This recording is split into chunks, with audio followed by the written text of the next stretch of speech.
the man never expected that his two longtime assassin colleagues, who he worked with for years, were the ones who took money to kill his ex-girlfriend. So he stormed over to them and confronted them about it. But what he didn't expect was for them to say it was just a business deal. Looking at how calm and collected they were, Boyka immediately decided to teach them a lesson.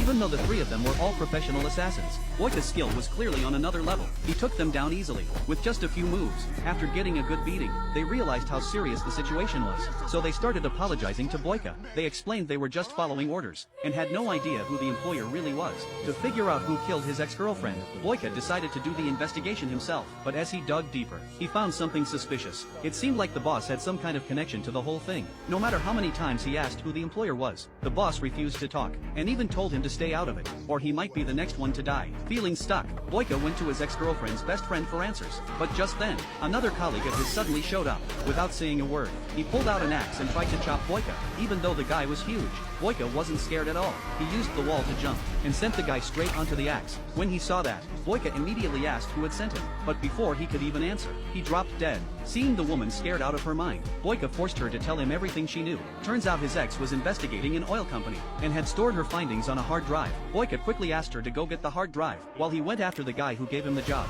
The guy refused to talk. With no other choice, Boyka started giving him a foot massage, and kept going until his feet were almost broken. Finally, the guy spilled the name of the client, but all he knew was the name. He didn't know where they lived. Boyka couldn't get anything else out of him, so he knocked the guy out cold. Right as he left the door, he ran into the company's deadly poison expert, but there was no way a poison expert could handle Boyka. He knocked him out with a book. Once the woman had the hard drive, Boyka finally learned the truth. His ex-girlfriend was an environmentalist. Before she died, she had uncovered illegal dealings at the oil company, and was about to expose it to the public. But before she could do that, they silenced her. It was clear the client had a direct connection to the oil company, and sure enough, Boyka soon found out. The client was the company's accountant. When the accountant saw Boyka, he tried to run, but Boyka wasn't about to let him get away. After dealing with the accountant, he finally confessed the mastermind behind his ex's death was the owner of the oil company. Then the accountant handed over the recordings of the employer and the middleman. But just when Boyka thought he was getting somewhere,